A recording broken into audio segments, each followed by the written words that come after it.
So let us start the lecture. So in previous session, we have seen on the derivative instruments, which is your forwards, futures, and options. And we have seen something basics on the options. So how to determine a call option, how to determine a put option. Now in this session, we'll be seeing about the underlying asset called interest rate. So in previous lectures, we have seen the underlying asset with the help of the agricultural commodity, and we have seen with the help of the foreign exchange rate. But we have to go more in depth while we are getting into hedging part.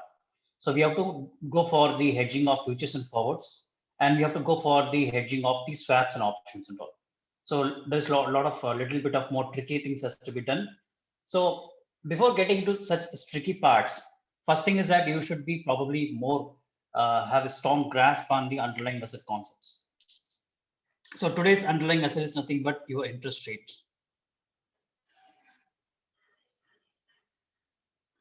Interest rates. Now, I am not talking about the interest rate on India. This is normally I'm talking the globally. So globally, we are talking because our subject is international finance. So we have to be more concerned with the interest rate which is prevailing in the world, right? So what is this interest rate I'm talking? So interest rate is normally it is a main factor which normally pulls down all or pulls down a business or throws a business out of its uh, not generating revenue. So it can be said as an important factor. So when it comes to uh, the derivatives part, right? Maybe the interest rate is a factor which may be very helpful in valuing your derivatives. Valuing your derivatives. So valuing your derivatives. So what is the context of the lecture that we're going to go into that? So what are the fundamental issues that we have to see? That is very important. So we are going to see about the interest rates. We have to calculate, we have to measure the compounding frequencies, and we'll be seeing about the continuously compounding interest rates. So these are the things that which will be helpful for analyzing the derivatives. So we'll be seeing about the compounding of frequencies. This is normally we have already seen in the time value of money, where monthly semi-annual interest rate that we have seen. But here a little bit mathematical equation is required to determine the value. The same way we will see about the continuously compounded. Continuously compounded. The interest rates that we have to use extensively in analyzing the derivatives, right? Now, what are the interest rates which is normally covered? So we have the zero rates, we have par yields, we have yield curves, then we have the bootstraps, then we have to see about the forward rate, then we have to see about the FRA, nothing but your forward rate agreement. So normally these are your, so we have to analyze further into the term structure of interest rates. Term structure of interest rates. Right. So in the same way, we have to extend our further. We have to extend with the duration and convexity measures. Duration and convexity measures. This duration convexity measures will be seen with the help of the bond prices, right? We have the bond prices. How far the bond prices are changing with the help of your interest rates. So there is a sensitivity of the bond prices along with your interest rates. So this is the analysis we have to do, because we have some of the derivative instruments. One of the derivative instruments, your CBLO, right? collateralized borrowing and lending obligations. So we have several debt instruments, right?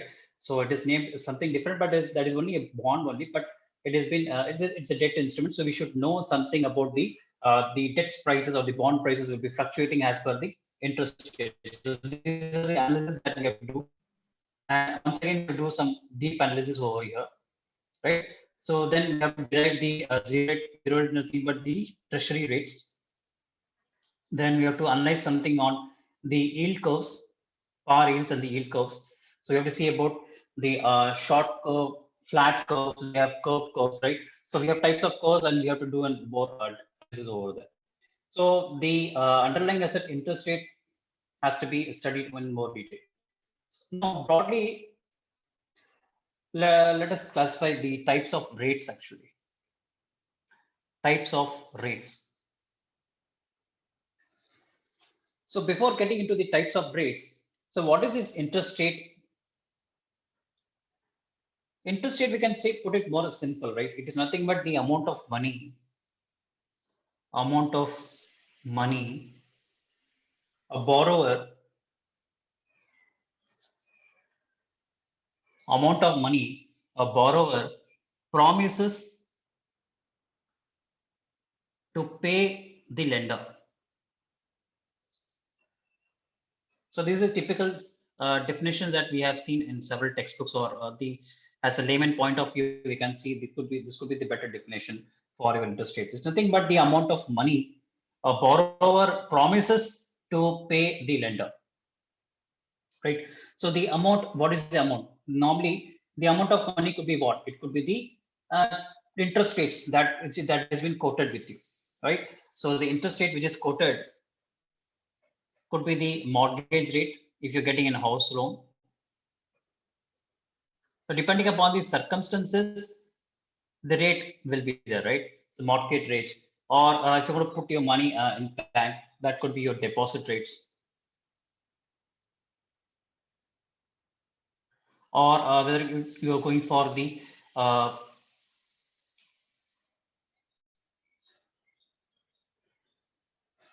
borrowing in the short term, where you have to follow the prime borrowing rate. So it differs, right? So normally it differs. Normally purpose is nothing but the ultimate thing is that the credit risk. The credit risk. So we know that credit risk nothing but a default by the borrower of funds. I'll put it more simple, right? Default by borrower of funds. Default by borrower of funds. So here you should remember that the interest and the principal, if it is not paid to the lender, has been promised, then you can say that it can be said as default, right? It's nothing but the interest and principal, the interest amount and the principal amount which has not been paid, right? It's not been paid to the lender. That can be said as the default amount, right? So here, one thing you have to ensure that when there is a high credit risk, it means that the borrower has to pay higher interest rate. It is obvious, right? If you say that if you're not paying your interest this month, next month there will be a higher interest rate charged by the bank to you. It's like along with the default, you have to pay that. So you have to pay higher interest rate from the borrower's point of view. So normally in the market, the interest rate is been expressed in basis points, right? So 1 basis point, 1 basis point is nothing but 0.01% per annum. So you have to just keep it in your mind, right? When we do for the calculations, you have to throw the, so whenever I say 1 basis point, you have to put 0.01% and you have to calculate it, right? So this is the basic thing that we have seen. So what is interest rate? Interest rate is nothing but the amount of money a borrower promises to pay the lender. So this is from the point of view of the borrower and lender. So the amount of money is nothing but your interest and the principal. So this is the amount of money that I'm talking. Then the interest rate has to be quoted, right? Simply getting a loan, you cannot say that if you're getting a car loan, they have some other interest rates that has to be followed, right? That the borrower has to follow as per the conditions which is been stipulated by the lender. So the rates that you have to pay, suppose you're getting a housing loan from the bank, you have to follow the mortgage rates. Then depending upon the agreement you do along with your counterparty, that is very important. So the rates that has to be fixed as per the need of the agreement between you, the conditions or the covenants that which is been stipulated by the lender. Then ultimately we come to the part of the credit risk, where the credit is nothing but a default which is done by the borrower of funds. Now let us get into the types of rates that I have to say. So let me put it more quick so that I will not take much of the time. It will drag a lot of time, but I will just. So first thing is your treasury rate. Treasury rates. Then second one is your LIBOR. The third one is your Fed funds rate. Then fourth one is your repo rate. Then you have fifth one is nothing but your risk-free rate. Risk-free rate. Then you have repo and reverse repo. Repo and reverse repo. Then you have call rates. Then you have MIBOR and MIFOR. MIBOR and MIFOR.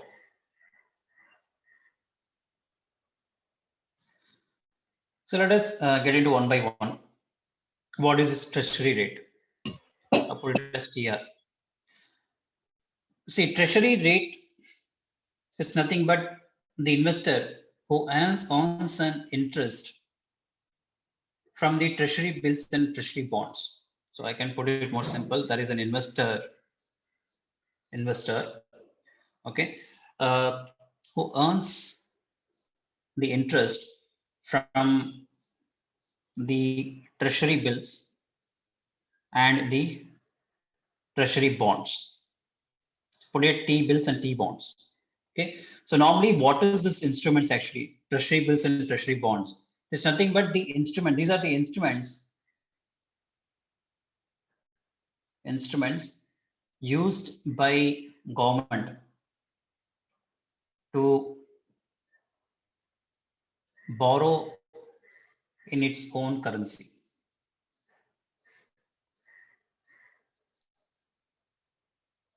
So I'm just to be more specific, right? We have to have the clarity of what is this instrument actually, because whenever we have to calculate the derivatives, these are more important, right? So that's why I'm just putting it more slower, and little bit clarity is required on this. So treasury bills, treasury one nothing but the instrument which is used by the government to borrow in its own currency. If I say there is a Japanese treasury rate, so what you will be interpreting? If I say there is a Japanese treasury rate which has been floating in the market, so what does it mean actually? How you will be interpreting it?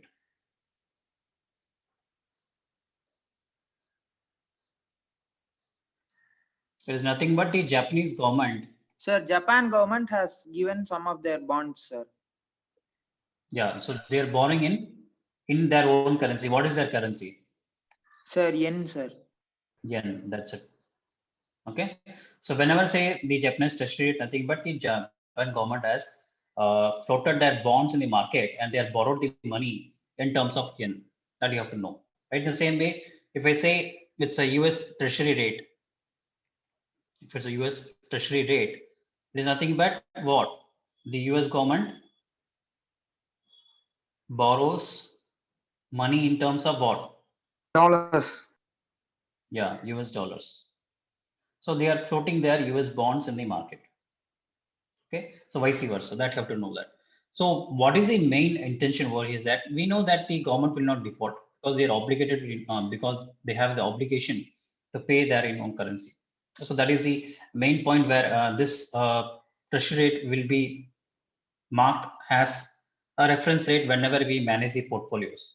So whenever we manage a portfolio for higher risk stocks, normally one of the portfolio will be removed and it will be adjusted with the treasury bills or T bonds, right? So it is as per the portfolio selection that we have. So normally the perception is nothing but the government will not default. But this statement is true or not, that has to be researched well done. So this is only an assumption I'm telling you, but this is not a fact. So government will not default does not mean that it's not blindly depend on a government, right? Government is nothing but it's an association, right? That's it. So we should not blindly depend on a government. So I'm not blaming government, but they have some regulatory norms. They are stretching themselves. But we have to test this statement also whether really government is not defaulting or not.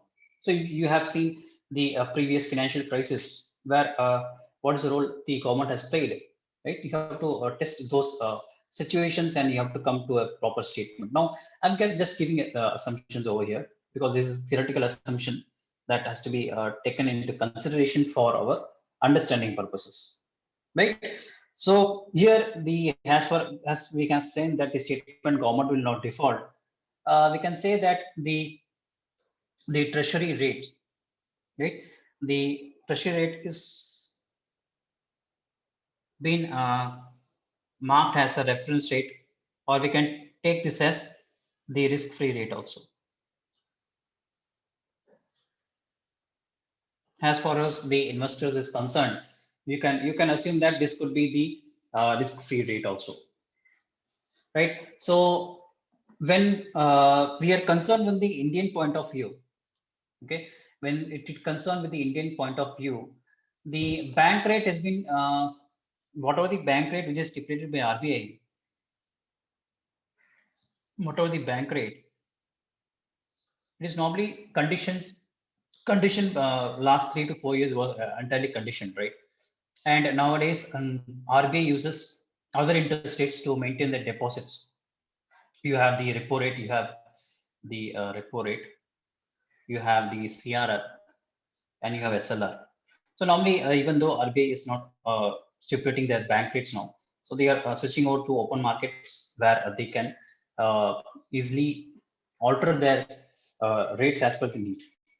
Okay, so to move the economy as far as concerned. But if I go more into detail, we have to just stretch into the macroeconomics concept. We are not concerned with that. We have to be more strong only with the treasury. What is treasury rate? You should know that, right? If I go more, it will be stretching more than macroeconomics. That is not the need for us. Next trade is that. Next trade is LIBOR. LIBOR, whatever the pronunciation you do, right? So LIBOR is nothing but London Interbank Offered Rate.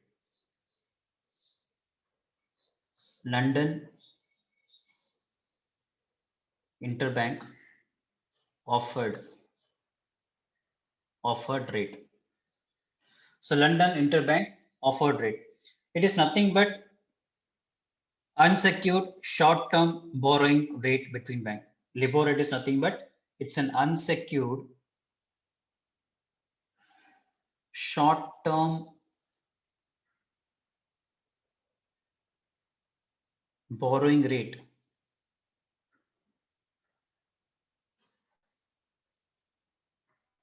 between banks. It's nothing but unsecured short-term borrowing rate between banks. So now, how the LIBOR rate has been calculated? If we can see that the LIBOR rate can be calculated on each business day. On each business day, okay. Traditionally, it has been calculated, right? How to say that they're taking about 10 currencies on each business day. They take about 10 currencies, okay, and the 15 borrowing periods. 15 borrowing periods. The borrowing periods is nothing but it could be a range. The range of the borrowing period could be from 1 day to 1 year. Normally the range, right? The range of borrowing period is, if you ask me what is the range of borrowing period, could be from 1 day to 1 year. So normally this, normally bankers will be doing that, right? So you all know that. So what they will be doing, they'll be taking the 10 currencies, 10 currency in the sense the exchange rate, right? So they'll be considering the exchange rate and the borrowing periods, they will be considering it, and they will be doing some average, whatever the mathematical model they are using, they do that. But that is not concerned with that. It's up to the banker. So for us, we should know how they are doing it, right? So it has been calculated with the help of the each business day. They are taking it, and traditionally they'll be calculating the LIBOR rate. That you have to know that. So now the LIBOR rate is used as a reference rate also. So it is used as the reference rate. So this point you remember. Then next thing what I have to discuss in this, right, one more here. See, one of the LIBOR rate that the derivative instrument which is using is nothing but, so which instrument normally uses the LIBOR rate? We have the interest rate swap, a derivative transaction called interest rate swap. Swap, you can say swap or swap. The interest rate swap, okay, which uses the LIBOR as the reference rate. I put it LIBOR rate, right? LIBOR rate. The one of the derivative transactions which take forwards the rate is nothing but the LIBOR rate. So who publishes this LIBOR rate? It is published by the British Bankers Association. British Bankers Association. Okay, at 11:30 a.m. the UK time. Right. So if you ask me how they are doing that, normally what they do is that they'll be asking the number of different banks to provide the codes. So what codes they will be asking? They'll be asking the bankers. They have the common bankers along with them, right? So this association will be asking the number of bankers, and they're asking for the codes of the rate of interest that they provide for borrowing of the funds. So there will be number of banks, right? So bank 1, bank 2, bank 3, or BN number of banks. Okay, n number of banks will be there. So every bank will be having its own covenant of providing the interest rate of borrowing. If you're going to borrow from this bank, assume that he's providing 6%. Maybe he's providing 12%. Maybe he's providing at 5%. Maybe he's providing at 3%. So it up to the number of bankers they provide. They have the interest rate that has been quoted whenever you borrow the funds from them. So before 11 a.m. So before 11 a.m. the association, the British Bankers Association, will be asking the quotes from the various bankers, right, and of the interest rate, and they will be calculating, and they will be coming with the common value. Maybe they are aggregating whatever maybe it is. They are averaging, they are aggregating. That is their own method, right? So they are aggregating it or they are averaging it to a common rate, and they come up with the single rate called LIBOR rate. So this you have to know that, right? So we know that typically the banks which are submitting reports, okay, they should have the AA credit rating. That is very important. AA credit rating. So this is very important. So you are the banker and you are submitting reports. Ensure that you should be rated AA by whom? Who are the who gives the credit rating? Sir, credit rating agencies, sir. Yeah, so there will be agencies which will be providing the credit rating to the bankers, right? So you should have the, I can say that AA credit rating, the financial institution should be AA rated. That is very important. Okay, so when we say that there is a rating, it means that it is unsecured only. Okay, it's only unsecured because someone is rating, right? If this banker B1, suppose suppose that is an fall in rating. Suppose he has given only C as the credit rating. He cannot able to submit his quote to the BBA. right? The British Bankers Association means that the whatever the rates we have, it is nothing but the unsecured one, right? You cannot depend on that, even though the LIBOR rate is used as a reference rate. So that you have to remember. And what I have to discuss some. Okay, this is more than enough for your LIBOR rate. Next rate is we have next rate. See what is the rate? Yeah, Fed funds rate.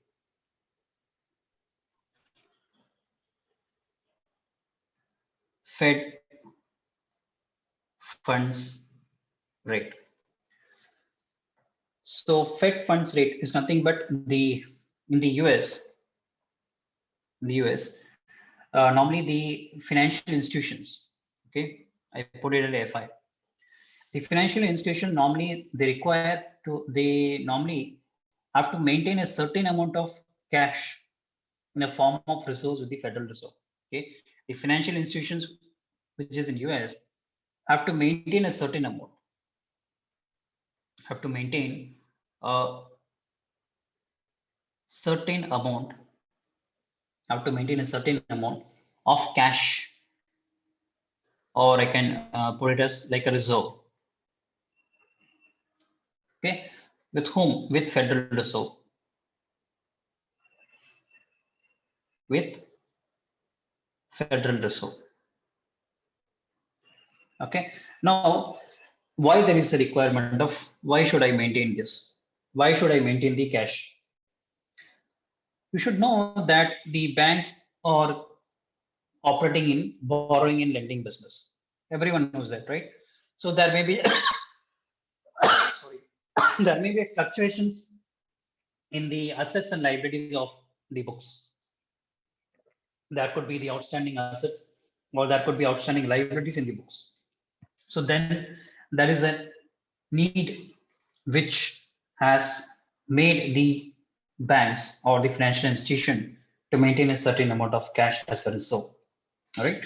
So the reserve requirement, what is the purpose of the reserve requirement is nothing but the bank has, so anytime I put it more simple, anytime the bank has to depend entirely, the bank, okay, has to depend on banks normally depends on the outstanding, I put it OS, outstanding assets and liabilities. So whenever you are involving in borrowing and lending operation, you feel the real difficulty when you will not getting the loan back. So then only when you don't have any funds, what is it mean for the next day you run the show? So that is the thing, right? So it is better that you keep a part of reserve with the any regulatory body, whoever maybe it is. Okay, so it will be easy for that. So at the end of the day, what will happen at the end of the day? End of the day in the sense, see, for end of the day, I can say today business and at the end of the business day, what will happen? The financial institution may have the surplus funds, or it may require some funds. So that is a requirement of funds. Maybe it is having their surplus funds in their account. Okay, the surplus funds can be parked into the Federal Reserve. That can be done, or the requirement of fund arises when there is a need that there is a requirement of funds, then you go for the borrowing lending. So bank goes for borrowing and lending. So normally the banks which goes for the borrowing lending, normally they do in overnight. Because next day you have to run the show, right? That is very important. When you are not having stipulated fund and customers are tomorrow morning coming up and they are withdrawing the funds, now how you can't able to manage the business? You can't able to run the show until and unless you should have certain amount of money to be kept as a reserve. That is very important, right? So you have to show that the everyday business should run in a stable way, and you should not show to the public. You have a lot of operational risk, market risk, whatever risk you have, right? So bank normally has a lot of operational risk in between, right? That may be a system failure, the people may not work, the process is something different, the process is delayed, Okay, so a lot of confusion goes around, but as the protection of the financial institution to the public, you have to be very, very careful in running the business. You cannot say to the public that you are withdrawing today 50,000. No, no, I am not in the condition to give you 50,000. So what is the thing, right? So these are the things you have to keep in concern, right? So now what the bank will be doing, they'll be borrowing and getting into the borrowing and lending overnight, right? So this thing has to be remembered to you. So this overnight rate in the US, this overnight rate. So they'll be charging the, so blindly they will not be giving free money to you, but they'll be charging a rate. So that is called overnight rate. This overnight rate is nothing but your federal funds rate. Federal funds rate. Right. So suppose if a broker is matching the borrowers and lenders, so he'll be having the broker transaction. So then you'll be going for the reference of your federal funds rate. So that you have to know. The same way, suppose in UK, the overnight rates, or I can say the average of brokered, with the help of broker, you're getting the money, right? Borrowing and lending. Brokered overnight rates is also there. Overnight rates, right? So in UK, it is called nothing but the sterling overnight index average, right? Sterling is important, right? Sterling overnight index average. Right? You can put it in a more simple way, Sonia. Okay. The same way when it comes to the Eurozone, you have the Euro overnight index rate. Euro overnight index rate or index average, whatever maybe it is.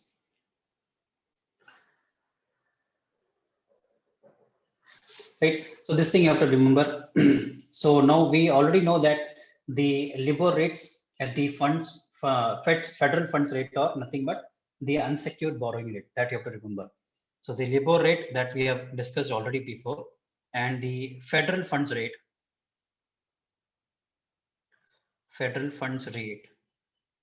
is nothing but these are your unsecured borrowing rate. Unsecured borrowing rate. This you have to remember, because this to be remembered, because when we calculating the convexity and duration of bonds, these are required for us. So next thing is that this three we have discussed. Then we'll be discussing on repo rates. These two are same, okay? Repo rates, right? I'll quickly do that. Okay, the repo rate.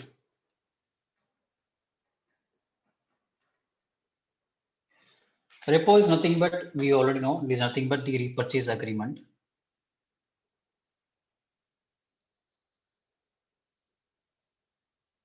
Repurchase agreement. So normally in repurchase agreement, what we normally do actually? Normally what is happening actually? People tell me. Fast. Sir, in repurchase, what happens? You have to tell, sir. Sir, the bank will first sell the securities, sir. They'll be given an, it is something like a loan only, sir. Then they'll be given an option to repurchase afterwards, sir. Okay. So this is very simple, you have said, right? Same thing. There is a financial institution. It may be bank, it can be broker, whomever it is, okay? The financial institution will be agreeing, it is agreeing to sell securities. I put it as a certain price, right? And it agrees them to buy them back at higher price, right? So there is a financial institution who agrees to sell securities at a certain price, and it also agrees to buy them back at higher price. So it's nothing but what? There is a financial institution, which takes a loan from other financial institution and it has to pay the interest, right? So this interest is your repo rate, right? So this interest will be a repo rate. It is nothing but the price at which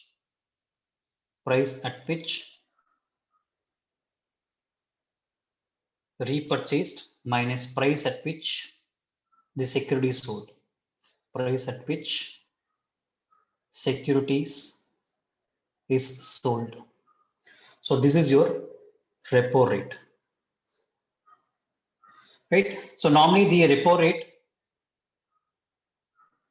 will be always slightly less than your federal funds rate, Fed funds rate. So repo rate is, I can say, it is nothing but your repo. It is unsecured and it is secured. It's a secured borrowing rate.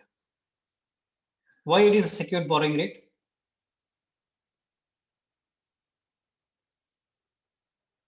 Quick. Sir, because we are giving the securities, sir. Yeah, exactly. Right. So we are giving us, suppose the repo involves very little credit risk. Suppose the borrower does not honor the agreement, the lending company can simply keep the securities. Right. In the same way, suppose the lending company does not keep its agreement, does not, I can say, fulfill the honor of the agreement. The original owner of the securities can keep the cash with him, right? So that is the thing, that this is secured borrowing rate. So here the LIBOR and federal fund is unsecured borrowing rate. Next thing is that your risk-free rate. So risk-free rate is nothing but normally we use this in portfolio.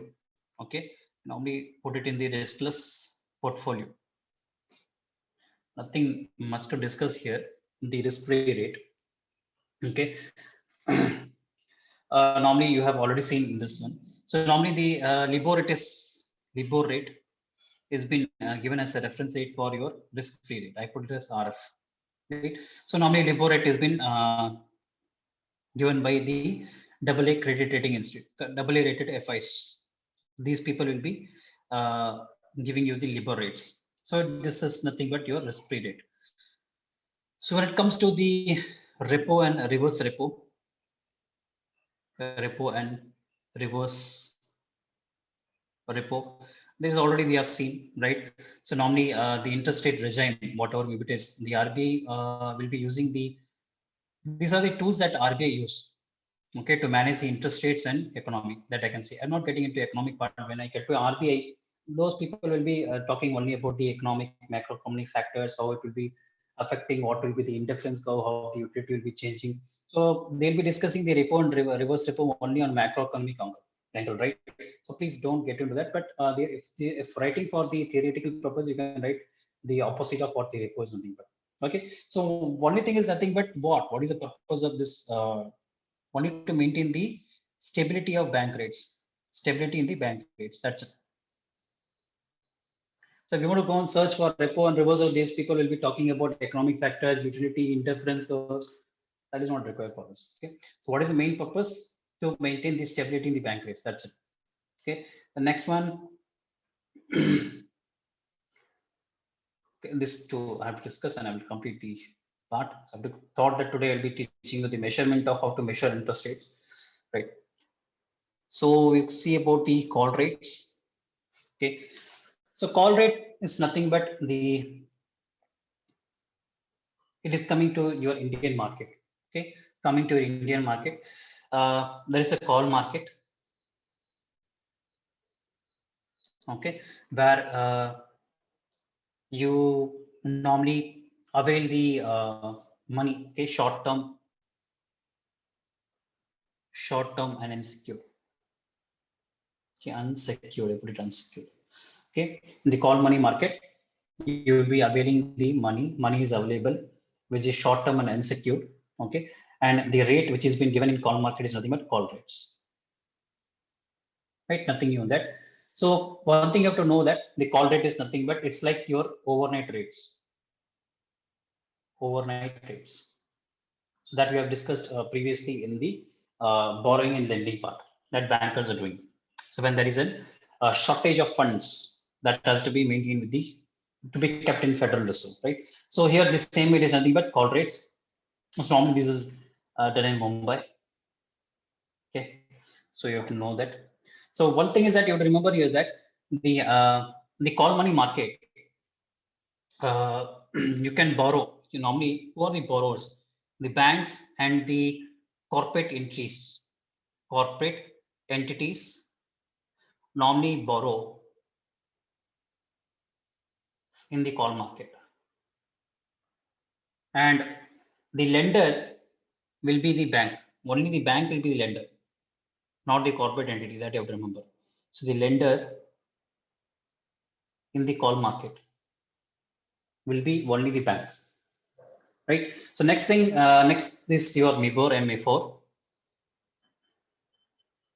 So MIBOR is nothing but your Mumbai interbank offer rate, okay, or Mumbai interbank offer rate, right? So it is the rate which is applicable for the interbank dealings in Mumbai. Put it more simple, interbank dealings in Mumbai, that you can put it. So normally the whatever the floating rate values, okay, normally this will be linked to your MIBOR. Okay, so what are the floating rate which has been given to you? Those rates are normally linked to the benchmark called MIBOR. So one more thing is called, last one is MIFOR. MIFOR is nothing but your, I put it as Mumbai Interbank Forward Offer Rate. Mumbai Interbank Forward Offer Rate. So Mumbai Interbank Offer Rate was normally banned by RBI, okay, because this is normally used for the hedging purposes. Okay, hedging purposes only. This rate was been pulled over by the RBI, but once again they banned it. Okay, so because people were using only for the speculative purposes to get the benefit in the money market, right? So normally the interest rate derivatives,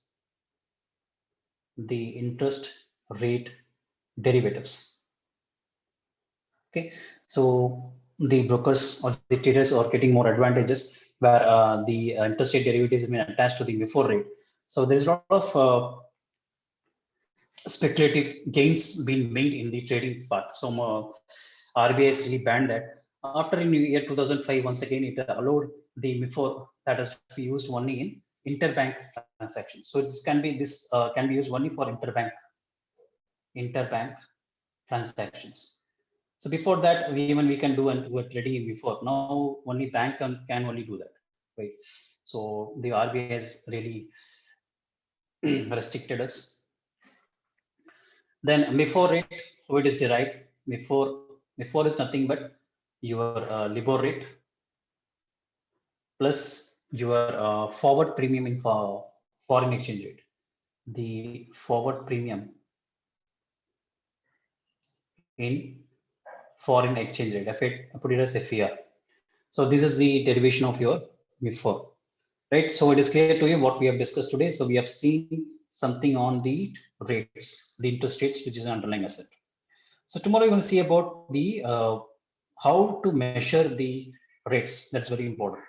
So that is very important. Measuring the interest rate is very important because you have to see the this two part that we have to see tomorrow, right? Then we'll be seeing about the bootstrap zero rate for FRAs and all. Tomorrow we'll be seeing. So I think the lecture is clear to you.